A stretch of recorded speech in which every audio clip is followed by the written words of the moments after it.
Livro Na Próxima Dimensão, de Carlos Bacelli e Inácio Ferreira. Capítulo 19. A resposta de Odilon me fizera antever o que estava prestes a acontecer no movimento espírita, com a desencarnação de Chico Xavier, mas particularmente envolvendo médios destituídos do necessário bom senso. Complementando o que dissera, o confrade explicou: não nos preocupemos, no entanto, com o tempo. Tudo há de passar e as coisas tornarão à normalidade.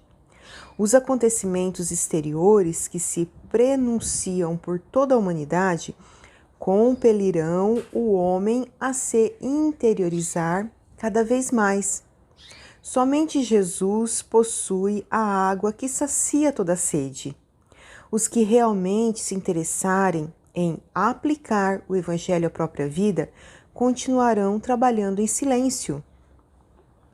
Não é o contato com tal ou qual espírito que nos torna melhores.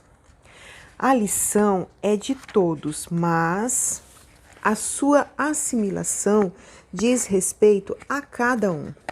Chico cumpriu com o dever que lhe competia e, na verdade, na esfera de nossas obrigações cotidianas, temos o necessário para nos redimir e santificar ou, então, nos precipitarmos no abismo da leviandade e da culpa. Muitos que passaram anônimos sobre a terra foram tão grandes nas ações de cada dia quanto, por exemplo, Francisco de Assis, Mahatma Gandhi, Bezerra de Menezes. No entanto, asseverou Zeca Machado, a confusão pode se generalizar entre os baldos de discernimentos, se muitos usavam o nome de Chico quando ele estava no corpo. Sem dúvida, prosseguiu Odilon, espíritos encarnados e desencarnados interessados em perturbar o movimento haverão de se apropriar do seu nome, como, aliás, se apropriam inclusive do nome de Jesus.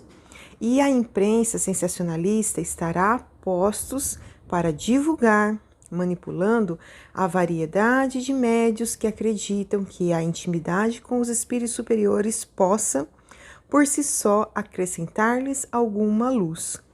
Se assim fosse, os caminhos da evolução não se nos fariam tão difíceis e complexos. Bastar-nos-ia conviver com os iluminados para nos iluminarmos. Porém, não é assim que acontece. Quando o sol se esconde no horizonte, as sombras da noite amortalham a terra, e quem não foi previdente fica tateando as escuras.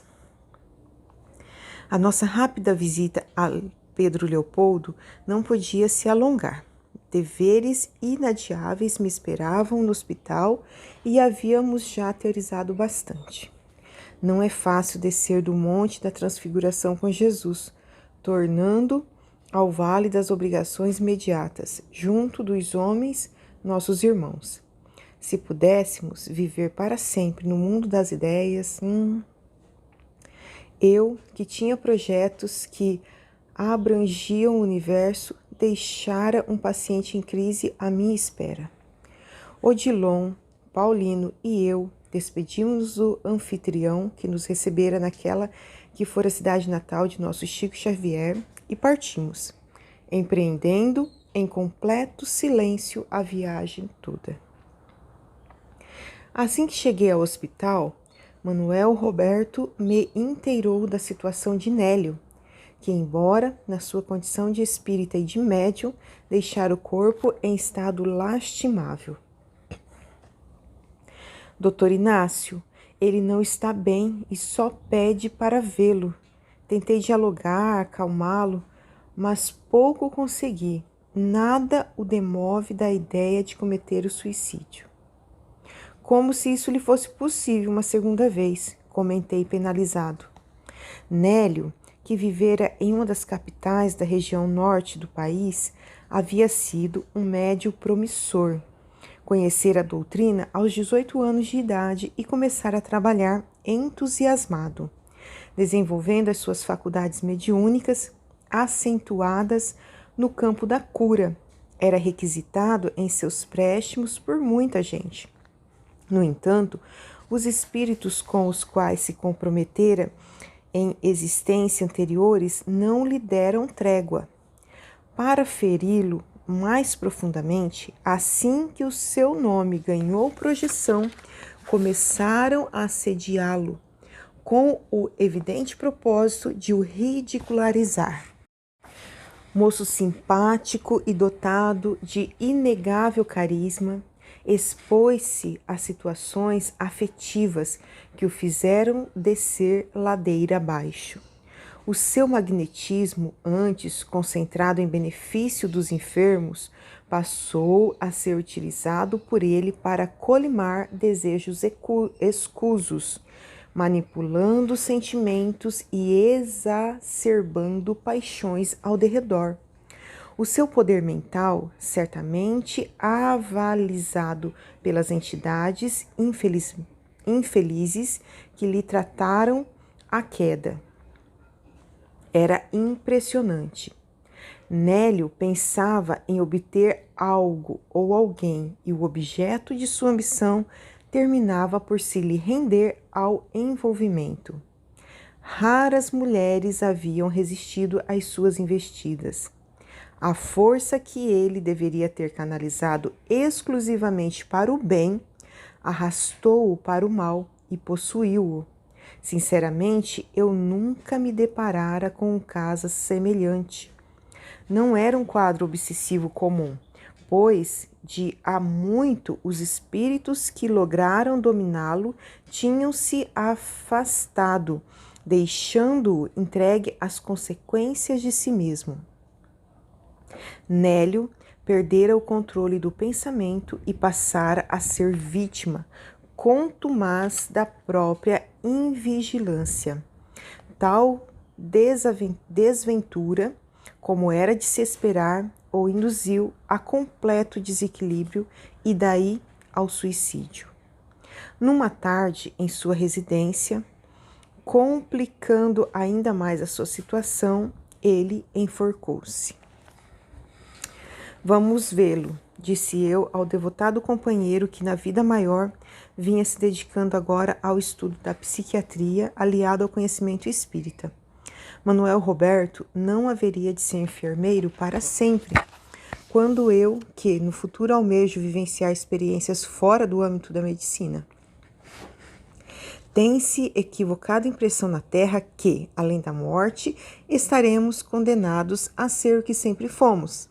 Ainda bem que a reencarnação, com a bênção do esquecimento, nos possibilita realizar outras conquistas, pois, caso contrário, a sobrevivência nos haveria de ser por demais tediosa. Vocês já imaginaram o médico psiquiatra ser condenado a ser médico pela eternidade? Penso que Freud um dia gostaria de ser, por exemplo, um poeta, como Walt Whitman, e vice-versa. Por que não? As tradições do mundo espiritual dão conta de que Eurípides Barçanufo, a sua existência imediata como o célebre Jonathan Caspar Lavater, teria reencarnado às margens de Borá, em Sacramento, na condição de humilde lenhador, aclimando-se para a elevada missão que cumprira em sua derradeira romagem entre os homens.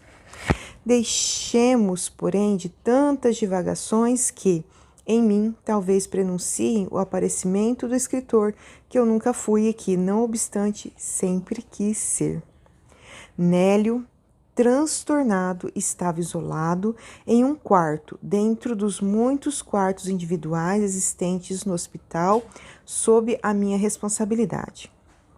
À volta do pescoço, uma corda que lhe pendia por imposição do remorso que a plasmava. Doutor Inácio, disse ao me ver, como o senhor demorou a vir? Eu não aguento mais, doutor, essa situação. Ah, se eu pudesse morrer de novo e para sempre. Meu Deus, como tudo isso foi acontecer comigo. Eu já lhe expliquei, Nélio. Falei comovido com a situação daquele irmão que, em outras circunstâncias, poderia ter sido o filho que eu nunca tive. Que não adianta ficar revivendo o passado. Procure esquecer e tranquilizar-se. Não recrie mentalmente a situação do seu enforcamento. Tudo passou, está passando. E com a proteção divina, há de passar completamente. Se você não se acalmar, como poderá sair daqui? E em que condições se dará o seu renascimento? Nem bem eu terminara de aludir a um possível processo reencarnatório para ele que, em verdade, ainda estava como está, distante, o médio rebateu. Não, doutor, pelo amor de Deus, não faça isso comigo. Eu não quero voltar, reencarnar para fracassar outra vez. Estude um meio de miserar a existência. Quero sim esquecer tudo, mas não para começar de novo. Eu sei que não vou resistir à vaidade. Envenenaram meu espírito e eu estou com a mente fora de controle. Eu não sou eu.